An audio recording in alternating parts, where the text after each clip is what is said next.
Have you ever noticed that when you are speaking to a narcissist, that they almost always interrupt? That has always been my experience. That anytime you're trying to hold them accountable, you're trying to talk to them about their behavior, they constantly cut you short and interrupt you. They either want to walk away, they want to change the subject, or they project and put the problem back onto you or someone else to derail you from keeping them accountable.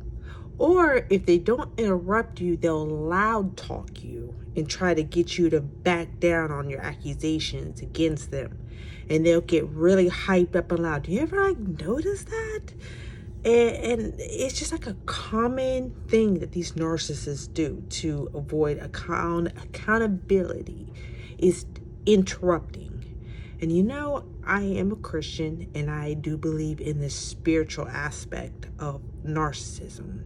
And what I believe is that unclean spirit that is rising up in them, trying to cut you off because they don't want any of your words to hit that inner being of that person, because if that person that's inside, that's being held captive, if they start to realize that they're wrong, they start thinking about themselves in the wrong. See, that's when the spirit, the demon needs to interrupt. And that's why it's constantly rising up in them and cutting you off, or they walk away because it just cannot have that inner person that they have captive inside of that body to hear the things that you're saying. And I'm telling you, that's what it is that's in them, that's rising up. It's that demon, y'all, that really does not want that inner person to discover that they're in there. And that's this whole thing. They've got to keep that person in the dark and not thinking that there's anything wrong with them. And that's why you're always being cut off by the narcissist. That's why they're always constantly interrupting or walking away or blaming you when you just never can get a word out. So I just want you all to remember what we are fighting here. It's a spiritual battle here.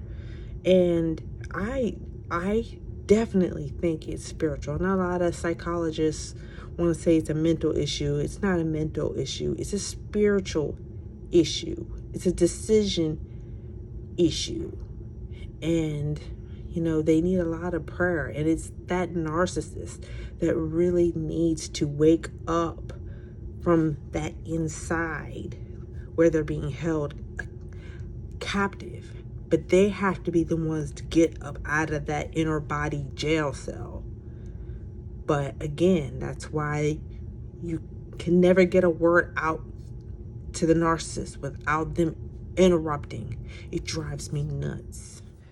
Now, the other times that the narcissist will want to interrupt you is when you're trying to talk to them about something about you. Let's just say that you're going through a problem that has nothing to do with them, but it's something that's upsetting to you, something that's hurtful to you, and you're just looking for a listening ear.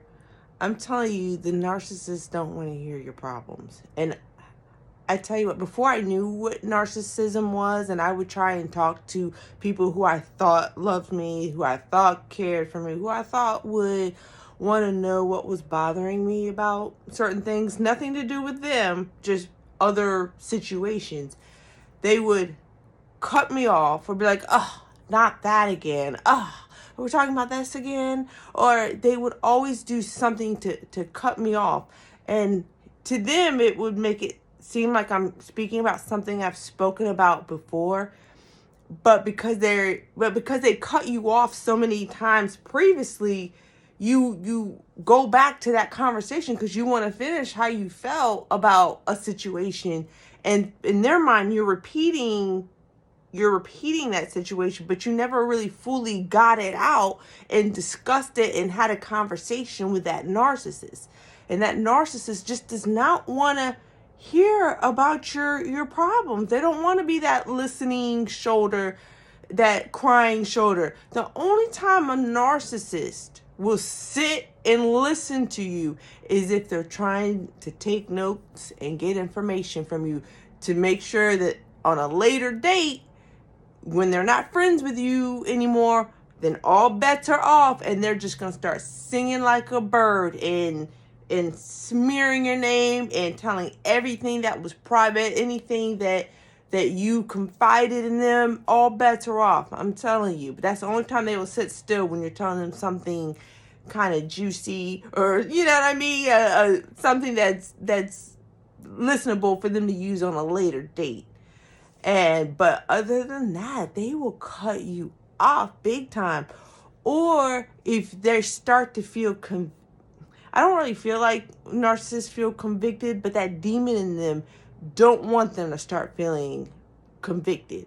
I was speaking to a narcissist that has did me dirty. He has a very good friend who's also a narcissist. They kind of all have their own hives together. They love being with other narcissists.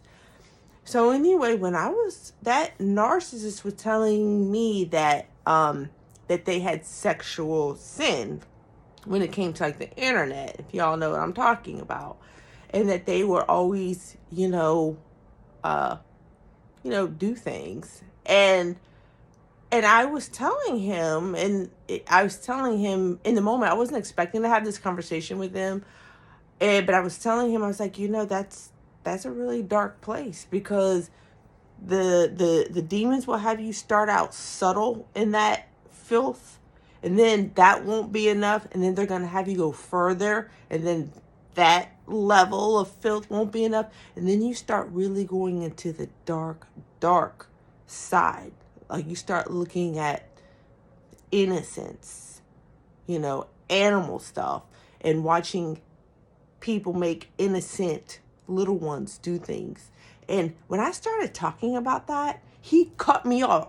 He cut me off quick. And then, and not only did he cut me off, he's like, oh, you're like a 10-year-old.